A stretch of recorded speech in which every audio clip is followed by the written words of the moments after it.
Hi guys, and thank you for tuning in to Change Talks, interviews that spread ideas. Now with these interviews, it is my aim to bring quality interviews, and today is no different. I am interviewing Doug O'Brien. Now Doug is a well-respected therapist and trainer. He is an expert in Ericksonian hypnosis and sleight of mouth. Now in this interview, Doug talks about what it was like in his early days as a therapist, and you'll also experience his skills as a storyteller. For those interested in getting really good at Ericksonian hypnosis, this is one interview you do not want to miss. Okay, Yeah. cool. So if we go for the first question, and for those of you, for those who are unfamiliar with your work, Doug, I was wondering whether you can begin with like a history of your work as a therapist. As a therapist? Yeah. Well, how far back do you want me to go? You were born in what year? 83? 1983. Jesus.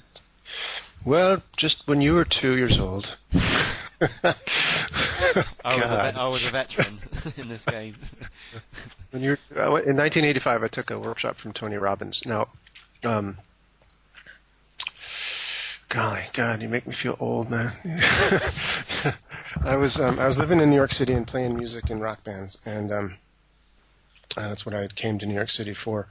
And a friend of mine took a firewalk seminar from Tony Robbins and wanted me to go. Basically, that was his means of marketing back then, is to get people who had attended it to get their friends and relatives to attend, and then they get their friends and relatives to attend. So it was that kind of marketing thing, I think, popularized by the Forum, or EST, as it was called in those days.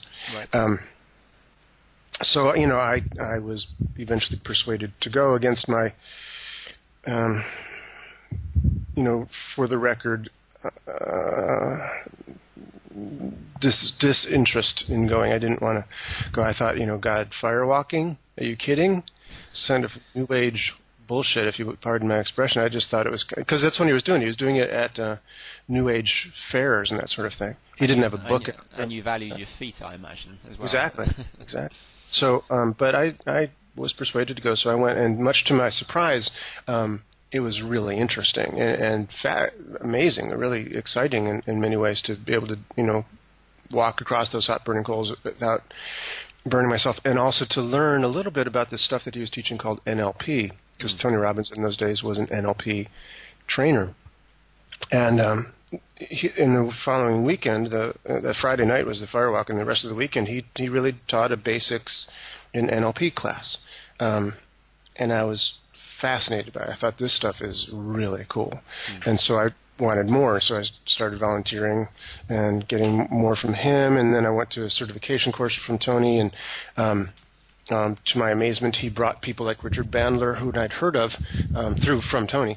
I'd never heard of NLP or any of this stuff before that firewalk experience.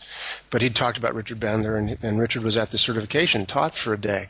Right. And Robert Dilts came and taught for a day. And I was doubly amazed at this NLP stuff, because you didn't have to be Tony Robbins. You didn't have to be this bigger than life personality to do it. This stuff had a science behind it that was pretty amazing. So I started doing it, and then I would come back and people would say, "What did you learn?" And I'd start teaching them a little bit of what I'd learned, and they'd say, "Wow, can you help me do this?" And I'd go like quit smoking or something like that. And I'd say, "Well, yeah, probably." And so then I would, and they'd say, "Great, how much do I owe you?" And I said, "Owe me? $50. And they say, "Really? That's all?" I go, $100.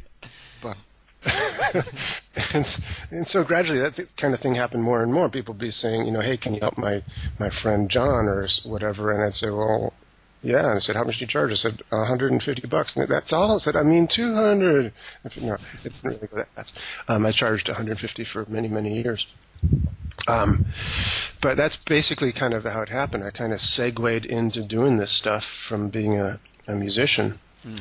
It just paid better, basically. Okay. Rock musician has its perks, but money isn't one of them, unless you're, really at the higher echelons of things. So I was playing in punk rock bands and then new wave bands and that sort of stuff until mid-'80s, late 80s. Did you have the mohawk? Not exactly. but similar sort of look. Yeah. Okay. It's more of a spike. I got stopped on the street a couple of times. People thinking I was either Sting at one point. That was very short-lived. But also, what's his name? Nice day for a white wedding. Whatever that guy's name is. It'll come to. It'll probably come to me as well. Do you know that song, White Wedding? Yeah, I do. Yeah. Not quite sure about the singer though. I can't remember who he's called. Yeah. I'll Google it while we're talking. Okay. Yeah. You have more serious things to talk about. So, what is it you want to know? Is that a good enough answer to your question? Absolutely. And you and did you go further into the Tony Robbins group? Like, did you or how? Yeah, far? definitely did. I became a trainer for Tony, and then a master trainer for Tony. Okay. So, because what he did is his way of working back in those days was he would have these certification courses. First of all, they were NLP certifications, and they were I've forgotten exactly the sequence, but NLP, then NAC, or NSA, I don't know, see different letters along the way.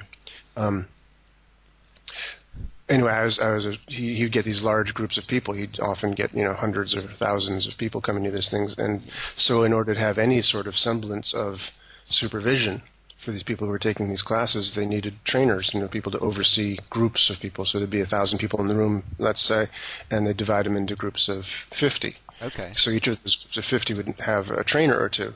And then I became a master trainer, so I would oversee like 4 of those training groups or 2 of those training groups or whatever. So I'd be overseeing the trainers who were overseeing the people who were participants for the first time. And how did working within that group influence how you worked outside of it? And is it the same? Is it similar to how you work now, or is it completely different? Oh, in those cases it was completely different. I was just in a sort of supervisory capacity, and making sure people understood what they were learning, making sure that they weren't freaking out during the process, because these courses were very intense. Tony Robbins would have you go out to places like Hawaii and spend 15 days there, where you'd start early in the morning and go late at night, and I'm talking like 7 in the morning till 2 in the morning, consecutive days, and pedal to the metal kind of thing the entire time. It was intense. So people would have some struggles with that from time to time. And so my job was to keep everybody okay. Well, at least you didn't resort to the sweat lodge, I would say. Yeah. Billy Idol, by the way, as I just thought of the guy's name. Yes. So who obviously you come from a musical background. Who have been your influences that have made you into the therapist that you are today? Is it both within therapy and outside of the realms of therapy and NLP? Probably my biggest influence is therapeutically, besides, of course, my own therapists. Yeah, I've had a few of those. Why not? Yeah, exactly. I think therapy is pretty cool thing. I've supported many therapists over the years. Right. Therapists are driving fine cars today because of my contributions to their existence. But aside from that, Richard Bandler, of course, and Tony Robbins, but also in the non-NLP world. I mean, my NLP influences are, I got my master practitioner training from both Robert Dilts and Todd Epstein. Right, okay. Also, I took a master practitioner from Greg Gibson, who doesn't teach anymore, I don't think, and also from Tad James in Whitewood Small. So I've had a number of, and then of course I've co-trained with John Lavelle doing the Richard Bandler sort of style of training. So I haven't taken a master practitioner from them. I took a trainer's training from Richard and John. Okay. And then trained with John Lavelle. So I've got a lot of NLP background, but also in the hypnosis world, because to me, the more that I delved into the NLP world, the more it sort of took me to at least one of its main sources, which was Ericksonian hypnosis. Yeah. And, Erickson wasn't around by the time I got involved in it, so I attempted to find the next best thing. My first big hypnotist that I worked with was a guy named Dave Dobson, but then also worked with Steve Gilligan a lot, and anybody that would let me in, because they're somewhat of a closed bunch. So I had to. I became actually a master. I was going for a master's in psychology at one point, mostly so that I could have the credentials to get into hypnosis classes. I didn't really care about getting a master's in psychotherapy because it seemed like everything I was going to be learning there anyway, I'd try to forget as soon as I graduated. So I didn't really care too much about it, but it did open doors for me. So I could take classes from, Gilligan and his one-time partner Paul Carter and Bill O'Hanlon and various other people. So I've taken from whom I consider some of the best in the business, And do you notice that each person that you train with, even though they're Ericksonian, they have their own different take on how Erickson works? Oh my God, yeah, for sure. There's the old joke that's on my website. It's how many Ericksonian hypnotists does it take to change a light bulb? And the answer, I think, is 17. And there's one actually to do the change work, but then 16 others to argue how Milton would have done it. And it would have gone on all night. Yeah, sure. Endless debate. That's how they make their money. But truly, I think in very many ways, Erickson taught so open-endedly, if you will. Sort of. Jay Haley described it once almost as a fault of his that he would just try to keep this mystery alive. But he would, he told stories. Erickson told stories and did trances with people. So people would come out of things, and one person would think he was talking about one thing, and another person would think he was talking about something completely different. Which was fine because that's what they needed to hear, apparently. Yeah. But of course, it took people in these different directions. So one person was saying, "Oh, well, I am now teaching what Erickson meant," and another person said, "Oh, I am now teaching what Erickson meant."